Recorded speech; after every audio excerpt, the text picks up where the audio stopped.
Hi everyone, welcome back to my channel. So friends, टेली AIIMS ने NORCET 6 जो कि 2024 में कंडक्ट होना है, उसकी जो डेट है प्रिलिमिनरी एग्ज़ाम की, वो निकाल दी है। सो बेसिकली इस वीडियो में मैं आप लोगों को इस एग्ज़ाम के एंटायर इन्फॉर्मेशन देने वाली हूँ कि कब नोटिफिकेशन आएगा, कब एग्ज़ाम डेट होगी, कब रिज़ल्ट आएगा, एलिजिबिलिटी क्राइटेरिया क्या है। ठीक है, तो सबसे पहले एग्ज़ाम का जो नाम है वो है एम्स नर्सिंग ऑफिसर रिक्रूटमेंट 2024, जो कि कंडक्ट करा जाता है दिल्ली एम्स द्वारा।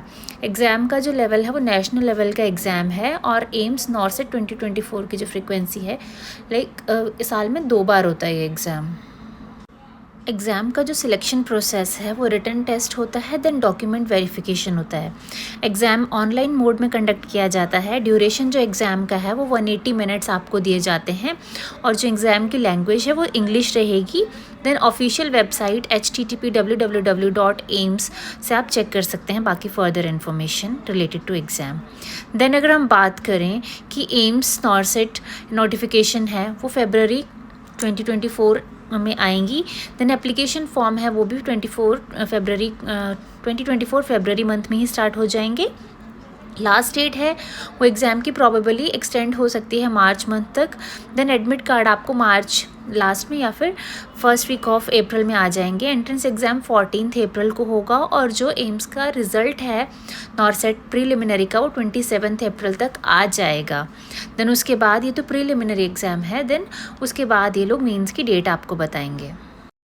नेक्स्ट अगर हम बात करें कि एम्स नॉर्सेट एप्लीकेशन फॉर्म की जो फीस है वो कैटेगरी वाइज कितनी है, तो जो लोग बिलोंग करते हैं जनरल कैटेगरी से और अदर बैकवर्ड क्लास कैटेगरी से, उन लोगों को जो फीस पे करनी है that is 3000 rupees for per candidate. And those who belongs to SC/ST category और EWS means economical weaker section category से दे हैव टू पे 2400 रुपीज़। जो PWD कैटेगरी से बिलोंग करते हैं उनके लिए कोई भी फीस पे करने की ज़रूरत नहीं है। They can directly move towards the next step. Now next point is the eligibility.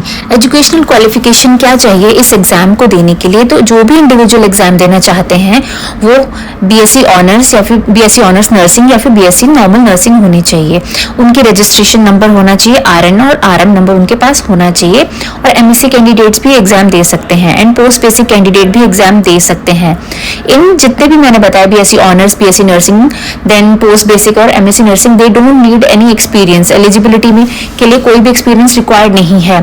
Then अगर आप लोगों ने GNM की है तो आप लोगों के पास 2 साल का एक्सपीरियंस मैंडेटरी है if you want to fill this form. Next अगर बात करें एज क्राइटेरिया, तो एज लिमिट जो है वो अनरिजर्व कैटेगरी के कैंडिडेट्स के लिए 30 ईयर्स है मैक्सिमम। 30 ईयर्स से ऊपर अगर आपकी एज है तो आप लोग ये फॉर्म फिल नहीं कर सकते हैं।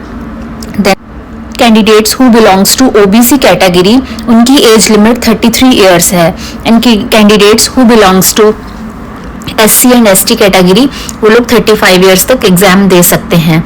देन इसके बाद जो लोग सेंट्रल गवर्नमेंट सर्विसेज में ऑलरेडी हैं या फिर जो कमीशन हैं और छोड़ के आ चुके हैं, तो वो लोगों के लिए भी अपनी एज से जितना अपनी पर्टिकुलर कैटेगरी में आप लोगों को एज लिमिट अलॉटेड है उसके अलावा आप 5 ईयर्स प्लस कर दें तो आप उतनी एज तक एग्जाम दे सकते हैं। PWD कैंडिडेट्स के लिए भी 10 ईयर्स प्लस रखा है और इसके साथ अगर वो अपनी नॉर्मल जो कैटेगरी है बेसिक, उनकी अपनी कैटेगरी में 10 ईयर्स और प्लस कर सकते हैं। सेम एग्जांपल, अगर कोई कैंडिडेट SC कैटेगरी से है तो जैसे उसको 35 ईयर्स तक एज लिमिट है तो 10 उसमें और ऐड कर सकते हैं आप, तो आप इतनी एज तक एग्जाम दे सकते हैं। और अगर मैं बात करूं एग्जाम के पैटर्न और सिलेबस की, तो एग्जाम जो है वो 100 मार्क्स का होगा प्रीलिमिनरी एग्जाम, जिसमें से 80 मार्क्स का जो एग्जाम है वो आपका नर्सिंग से होगा, जिसमें बहुत जनरल नर्सिंग के क्वेश्चंस आएंगे। एंड देन रिमेनिंग 20 मार्क्स का जो एग्जाम है that will be from the general intelligence and aptitude. तो होप करती हूँ कि आपको ये वीडियो अच्छा लगा हो। अगर वीडियो अच्छा लगे तो इसको फॉरवर्ड कीजिए, शेयर कीजिए, लाइक कीजिए।